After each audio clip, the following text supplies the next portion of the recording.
कल की हियरिंग में ऑनरेबल सुप्रीम कोर्ट ने कहा कि हम इसको थोड़ा इसमें इंटरिम ऑर्डर करना चाहते हैं और इसमें इंटरफेयर करना चाहते हैं। तो मेरा सबसे पहला कहना यह है कि सुप्रीम कोर्ट इस मामले की आर्टिकल 32 में डायरेक्ट सुनवाई नहीं कर सकता है, क्योंकि जब ऐसे ही मामले पहले सुप्रीम कोर्ट आए थे तो बोला गया था कि आप हाईकोर्ट जाइए। पिछले 7 साल से 120 याचिकाएं अलग अलग हाईकोर्ट में लंबित है और कोई इंटरिम ऑर्डर जब हमने वफ एक्ट 1995 को चुनौती दी थी तो नहीं किया गया है। तो ये एक बहुत ही रॉन्ग प्रेसिडेंट सेट करेगा, पॉइंट नंबर 1।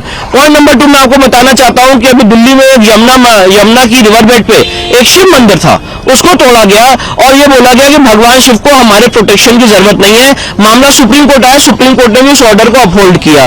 तो मैं ये बात कहना चाहता हूं कि जब मंदिर बाय यूजर नहीं हो सकता है, चर्च बाय यूजर नहीं हो सकता है, गुरुद्वारा बाय यूजर नहीं हो सकता है, तो वक्फ बाय यूजर कैसे हो सकता है? और वक्फ बाय यूजर के कंसेप्ट को स्टे करना चाहिए और इस कंसेप्ट के आधार पे जितनी संपत्ति गलत ढंग से ली गई है उसको वापस लाने की कार्रवाई होनी चाहिए। इंटरिम ऑर्डर ये होना चाहिए, ये बात हम कोर्ट के सामने रखेंगे।